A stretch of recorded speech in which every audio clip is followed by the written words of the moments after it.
Welcome back to Crime Documentary Files. The main subject of today's case is Samuel Benson Haskell IV. He was born in 1988 and grew up in the peaceful Tarzana neighborhood of California. He lived with his parents and an older sister in a family with abundant financial resources and extremely wide social connections. Most notably, the Haskell family was said to have family ties to British royalty, a detail that made this name even more special among the elite. Samuel's father, Samuel Haskell III, was a well-known producer and agent in Hollywood. With many years of experience in the entertainment industry, he had held numerous important positions and had considerable influence on many stars' careers. He had even served as executive director of the Miss America pageant until he was forced to resign in 2017 following a scandal that shocked the public. Meanwhile, Samuel's mother, Mary Haskell, had been a Hollywood actress and notably was crowned Miss Mississippi in 1977. Born into a family with such reputation, money, and powerful connections, Samuel had grown accustomed from a young age to a life of plenty, with virtually no material worries. From education and daily life to social relationships, everything was wrapped in an elite environment where opportunities and privileges always seemed to be waiting. In 2006, Samuel Haskell enrolled at California State University, Northridge. It was at this school that he met Mei Li, an international student from China who was 2 years older than Samuel. Mei Li was born in 1986 in Yantai City, Shandong Province. Her childhood was nothing like Samuel's comfortable upbringing. When Mei Li was only 10 months old, her parents divorced. Her biological father then left and completely cut off all contact, leaving the little girl to grow up lacking a father's love.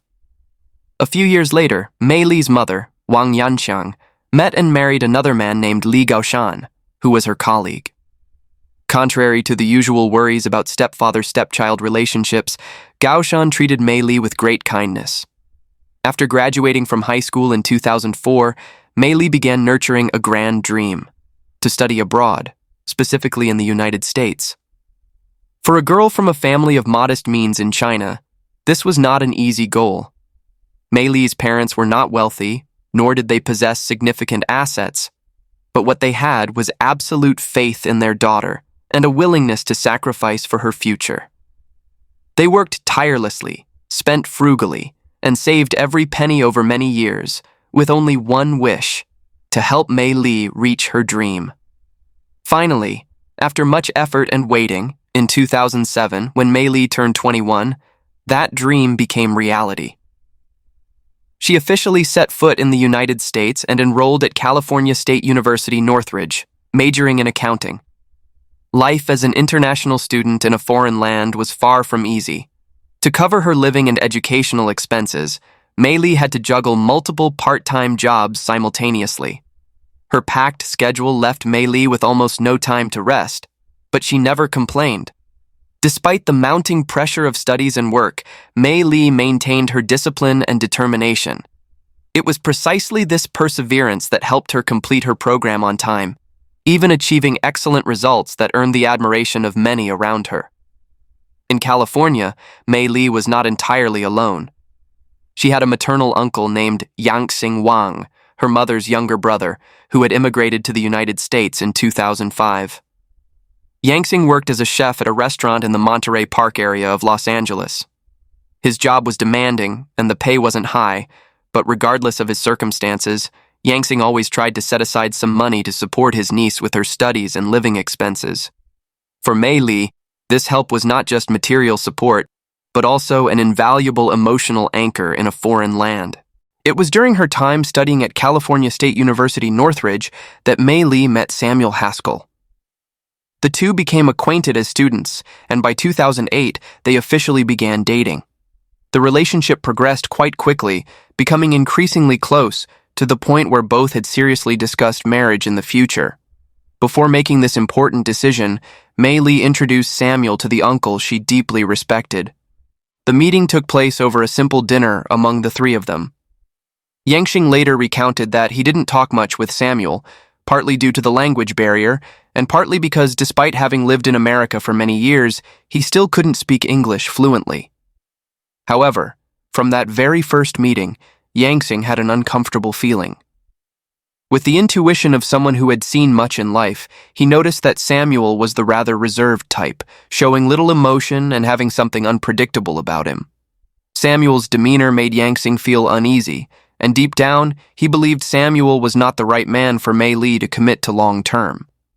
Yang had gently expressed these concerns to his niece, hoping she would consider more carefully. However, Mei at that time just laughed and half-jokingly replied that she actually liked the quiet, reserved, and somewhat peculiar type of man like Samuel. In 2010, Samuel and Mei officially became husband and wife, but their marriage was conducted very simply. They just quietly went to the registry office to register their marriage. That same year, Mei gave birth to their first son. In the following years, the small family welcomed 2 more sons. In just a few short years, Mei had gone from being a hard-working, independent international student to the mother of 3 children. Most of her time was devoted to caring for the children, nurturing the family, and gradually building a stable life in the United States. For many years, Mei put aside nearly all her personal needs to devote herself wholeheartedly to the role of mother. Before marrying Samuel, Mei had graduated from college and worked in the tax and accounting field, a stable office job aligned with her major. However, after giving birth to their first son, Mei soon realized that the income from this job could hardly meet the family's growing financial needs. Rather than accepting that reality, Mei decided to quit her job and start her own company called Haskell Consulting Group. The company focused on helping students from China who wanted to study in the United States, particularly at prestigious universities. Beyond just consulting on academic applications, Mei also provided very practical guidance about life abroad, from housing, daily living, and culture to how to find suitable part-time jobs to cover expenses. Thanks to her open, warm personality and deep understanding of the psychology of families and international students, Mei quickly built a reputation. At the same time, the wave of students from China studying in the United States was booming, coincidentally bringing her a perfect opportunity. Mei's business not only developed steadily, but far exceeded initial expectations, becoming a significant source of income for the family. Haskell Consulting Group gradually established its position within the Chinese international student community in America. Thanks to the marked improvement in finances, Mei was finally able to fulfill a dream she had harbored in her heart for many years, bringing her parents to the United States to live with the family. For Mei, this was not just a way of honoring her parents, but also a way to repay the silent sacrifices they had made throughout her pursuit of education and career in a foreign land. From then on, Wang Yanxiang and Li Gaoshen became an indispensable part of Mei and Samuel Haskell's family life. For more than 10 years afterward, the grandparents devoted all their time and energy to helping their daughter and son-in-law care for their 3 grandchildren. According to Yang Wang, the uncle who had closely followed Mei's life since her early days in America, the husband side of the family, the Haskells, only actually appeared after Mei gave birth to her first son. Only when the child was born did Samuel's parents officially show up, introduce themselves, and extend an invitation for Mei and her parents to join a family vacation in Texas. It was during this trip that Mei and her family gradually learned the true status of her in-laws. They discovered that Samuel's father was a person of considerable voice and connections in Hollywood entertainment circles. After the vacation, the Haskell family appeared quite generous, even offering to pay for a nanny to help care for the grandchildren, citing their desire to reduce the burden on Mei and her side of the family. However, Mei's mother tactfully declined this offer. She firmly insisted that she was perfectly capable of caring for the grandchildren herself. In December 2020, Mei decided to purchase a large house in the Tarzana area through a mortgage. This was a high-end property with 5 bedrooms and 6 bathrooms, valued at approximately $1.7 million. The house was registered entirely under Mei's name. The reason was simple. In reality, Samuel Haskell had not contributed a single dollar toward the home purchase. Not only that, according to those close to the family, Samuel played virtually no role in bearing the family's financial burden. Daily living expenses, from the house payment to child-rearing costs and all other expenditures large and small, were all shouldered by Mei Li. Samuel had no stable job and did not generate any significant income. On the contrary, he maintained an indulgent lifestyle, accustomed to being supported by his parents. From childhood to adulthood, Samuel had lived in comfort and plenty, relying on his family's material conditions without having to worry much about personal responsibility. Even after getting married and becoming the father of 3 children, Samuel still hadn't really changed. He continued to live dependently, accustomed to speaking fancy words but lacking practical action. In the eyes of those around him, Samuel Haskell gradually revealed himself to be a true freeloader, living off his parents' money when single, and still doing so even after marriage. In 2013, Samuel announced the establishment of his own company called SB Group, introducing it as an independent film production company with ambitions to create world-class cinematic works, using the most modern equipment from filming to post-production. On promotional pages and in conversations with acquaintances, Samuel always described himself as a talented filmmaker with grand vision who was gradually building his career in the entertainment industry. However, reality was completely opposite to those fancy promotional claims. The products that SB Group released were mostly low-quality short horror films with sloppy scripts, crude special effects, and content heavy on violence. What made Mei Li's relatives and those who watched these films feel uncomfortable and unsettled was that Samuel frequently cast female actresses of East Asian descent as victims in haunting torture and murder scenes. By 2022, Samuel continued to pour money and time into a project he considered his spiritual child. He wrote the script himself, took on the director's role, and even starred in the main role of the film. Samuel expected this would be a major turning point, helping him establish his name in the independent filmmaking world. However, when the film was officially released, the reaction from audiences and critics was extremely negative. Many frankly criticized the film as lacking depth, with clumsy storytelling and wooden acting. In the end, this project not only failed in terms of reputation, but also suffered heavy financial losses. While Samuel was absorbed in pursuing his fanciful film dreams that brought in no stable income, the burden of family life fell almost entirely on Mei Li's shoulders. According to Yangxing, who had many heart-to-heart conversations with his niece, throughout the entire marriage, Mei Li was the only one carrying all the family's needs, from caring for the 3 children to paying all the expenses large and small.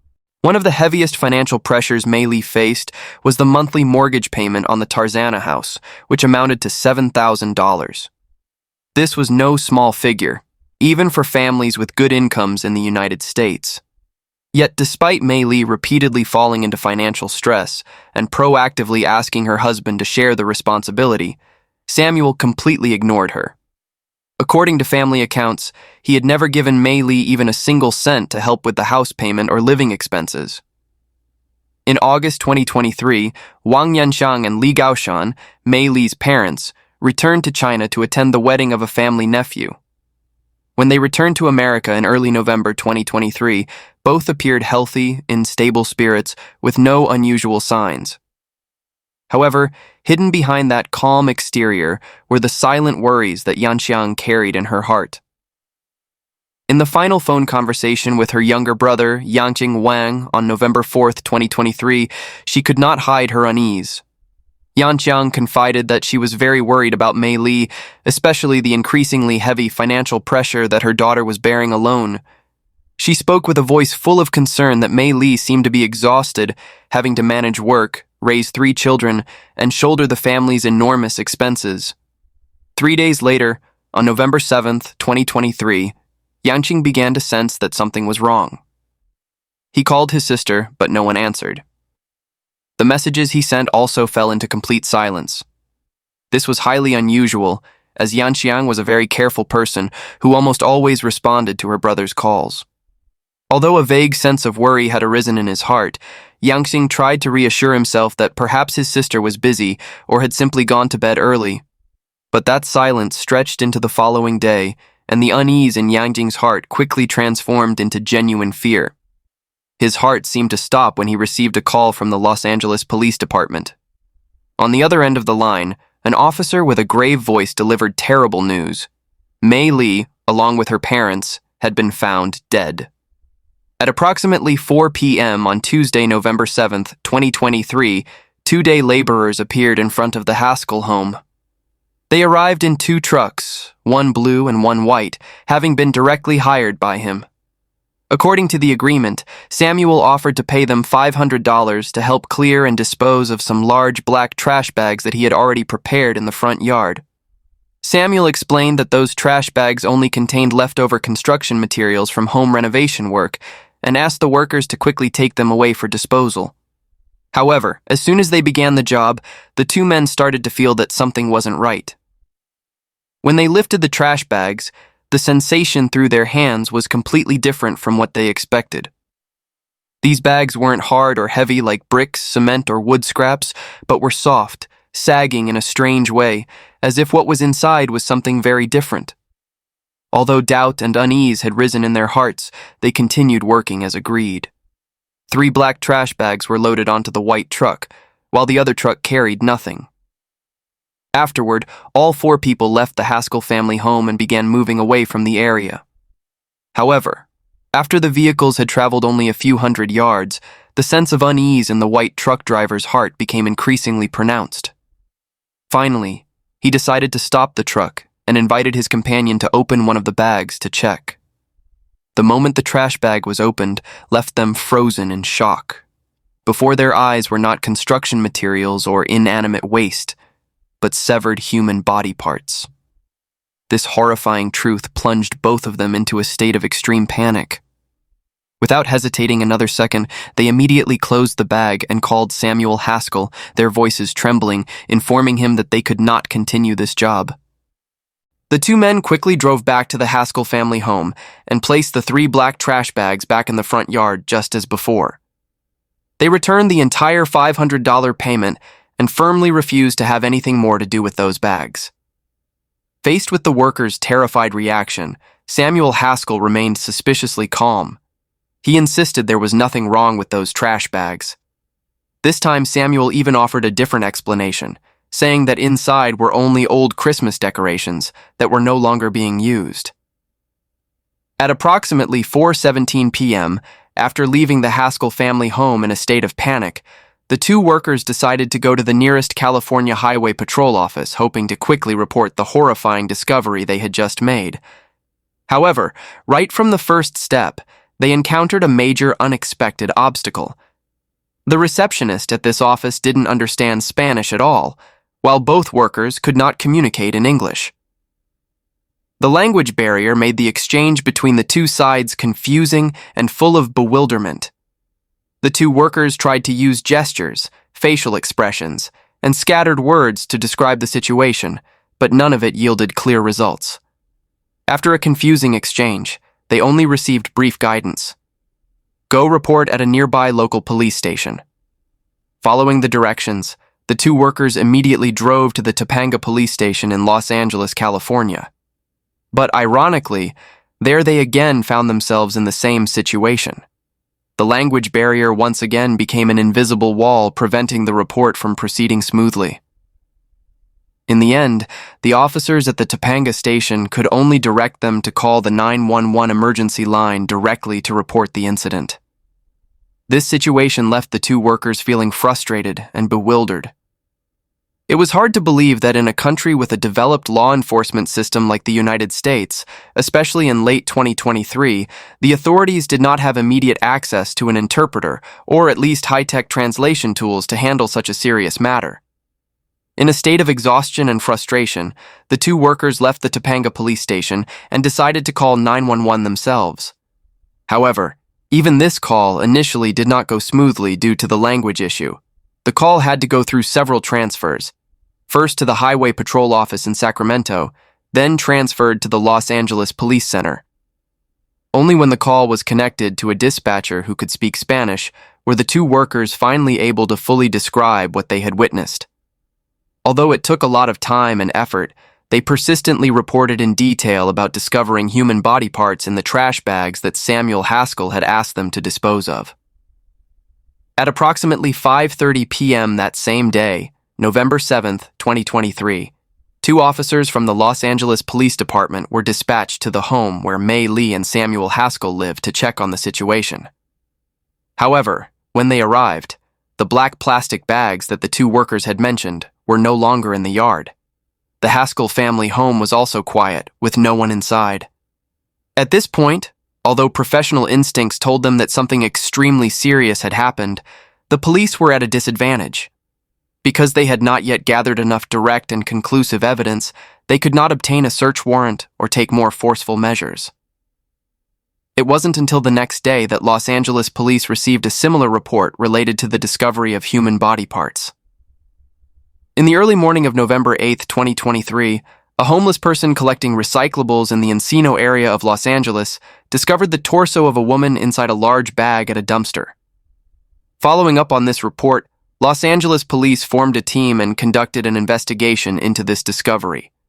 Security camera footage at that location recorded an image of a white Tesla stopping near the dumpster, then a white man stepping out of the car, opening the trunk, and using all his strength to pull out a large black plastic bag. A few minutes later, another security camera at the same location recorded an image of that man with his white Tesla, this time transferring several black trash bags from the Tesla to a Nissan Armada SUV. The man then left the location, leaving the white Tesla parked on the roadside. Police examined the abandoned white Tesla, which turned out to be registered under Mei Haskell's name. And the Nissan Armada SUV was a rental vehicle rented by a man named Samuel Benson Haskell IV. After tracking, the Nissan Armada SUV was determined to have traveled 5 miles to a house in the Tarzana area, which was the residence of Mei and Samuel Haskell.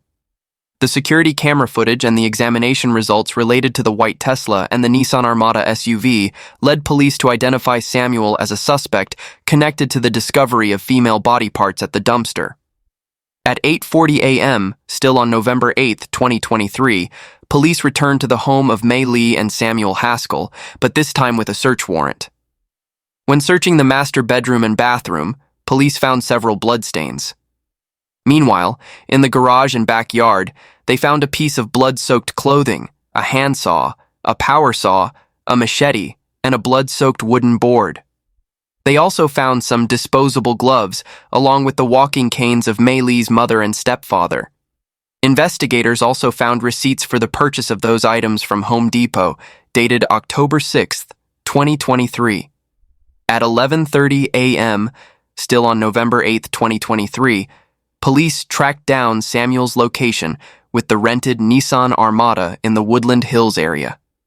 And when this man was arrested, inside the vehicle, police found a switchblade and a wallet containing another Home Depot purchase receipt dated October 20th, 2023.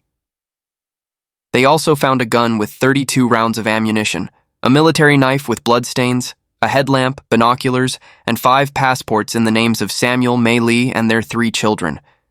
Subsequent DNA testing confirmed that the blood on the machete, saw, and wooden board belonged to Mei, her mother, and her stepfather.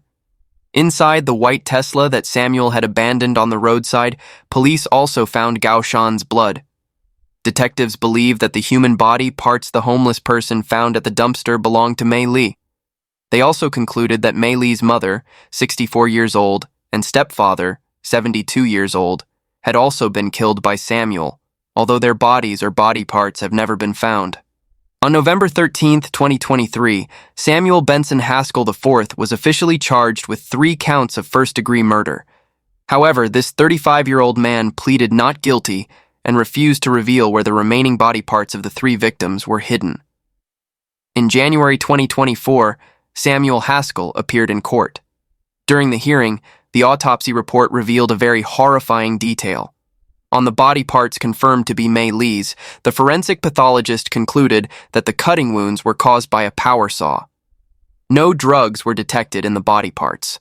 So with this very limited evidence, the forensic pathologist could not determine Mei's cause of death, whether she was killed by strangulation, gunshot, or blunt force trauma.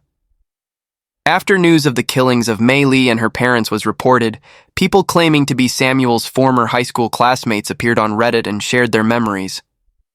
In essence, these people revealed that Samuel had been a very arrogant and conceited student. He always bragged about his father's status and influence in Hollywood and that his mother was an actress. One of his acquaintances said that Samuel valued money above all else. The girls at school back then felt uncomfortable being around Samuel, and they were even afraid of being alone in a room with him. Another former classmate revealed that Samuel often brought sharp weapons like knives or samurai swords to school for the purpose of showing off or provoking fights with other students. Samuel was also said to have been caught by the school using illegal substances, but he was never punished or expelled because in reality, Samuel's parents were the school's biggest donors. A transgender person of Vietnamese origin later appeared before the media and made a statement that she had had a secret relationship with Samuel for about a year. Their relationship began in 2012 on the set of a film. What started as a professional colleague relationship developed into an intimate one. She had even stayed overnight at Samuel's house multiple times when all other family members were on vacation out of town.